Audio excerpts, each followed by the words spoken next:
തിരുവനന്തപുരം ഉരുട്ടുകാല ലഹരി സംഘത്തെ അറസ്റ്റ് ചെയ്യാൻ ശ്രമിച്ച എക്സൈസ് ഉദ്യോഗസ്ഥർക്ക് നേരെ ആക്രമണം. പരിക്കേറ്റത് Neyyattinkara excise range inspector Prashanth, excise preventive ഓഫീസർമാരായ ലാൽകൃഷ്ണ, പ്രസന്നൻ എന്നിവർക്ക്. കേസിലെ പ്രധാന പ്രതികളിൽ ഒരാൾ അറസ്റ്റിൽ. തിരുവനന്തപുരം നെടുമങ്ങാട് കാപ്പ കേസിലെ പ്രതിയെ ജില്ലയിൽ നിന്നും പുറത്താക്കി. ഉഴമലക്കൽ സ്വദേശി പ്രഭുരാജിനെയാണ് പുറത്താക്കിയത്.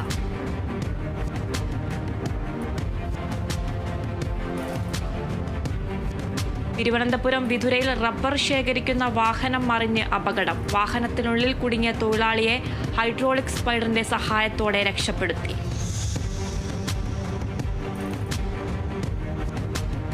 കൊല്ലം അഞ്ചൽ മാർക്കറ്റ് ജംഗ്ഷനിലെ ഹൈമാസ് ലൈറ്റ് തകരാറിൽ പ്രതിഷേധം ശക്തം.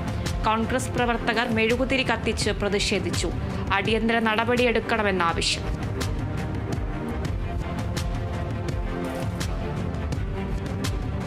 കേരള സ്റ്റേറ്റ് പെൻഷനേഴ്സ് സംഘം ആലപ്പുഴയിൽ പ്രതിഷേധ ധർണ സംഘടിപ്പിച്ചു. ധർണ സംഘടിപ്പിച്ചത് പെൻഷൻ പരിഷ്കരണം ഉടൻ നടപ്പിലാക്കുക, ക്ഷാമാശ്വാസ കുടിശ്ശിക ഉടൻ അനുവദിക്കുക, മെഡിസപ്പിലെ അപാകത പരിഹരിക്കുക തുടങ്ങിയ ആവശ്യങ്ങൾ ഉന്നയിച്ച്.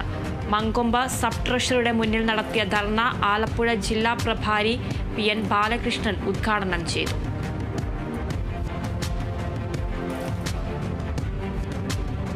ചെമ്പൈ സംഗീതോത്സവത്തിന്റെ 6ാം ദിനത്തിൽ ചാരുകേശിയുടെ ചാരുത പകർന്ന് ഡോക്ടർ ആനയടി ധനലക്ഷ്മിയുടെ കച്ചേരി.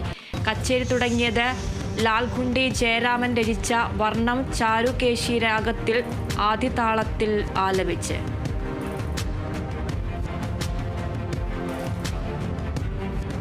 കേരള ശാസ്ത്ര സാഹിത്യ പരിഷത്ത് സംസ്ഥാന വിദ്യാഭ്യാസ ജാഥ ഡിസംബർ 3-4 തീയതികളിൽ ആലപ്പുഴയിൽ പര്യടനം നടത്തും.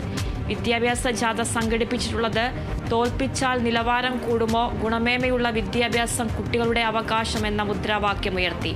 ഡിസംബർ 10 തിരുവനന്തപുരത്ത് സമാപിക്കും.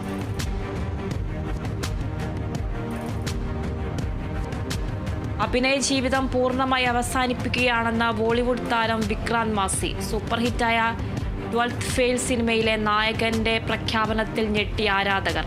കുടുംബത്തിനൊപ്പം സമയം ചിലവഴിക്കുന്നതിനാണ് അഭിനയ ജീവിതം അവസാനിപ്പിക്കുന്നതെന്ന് താരം.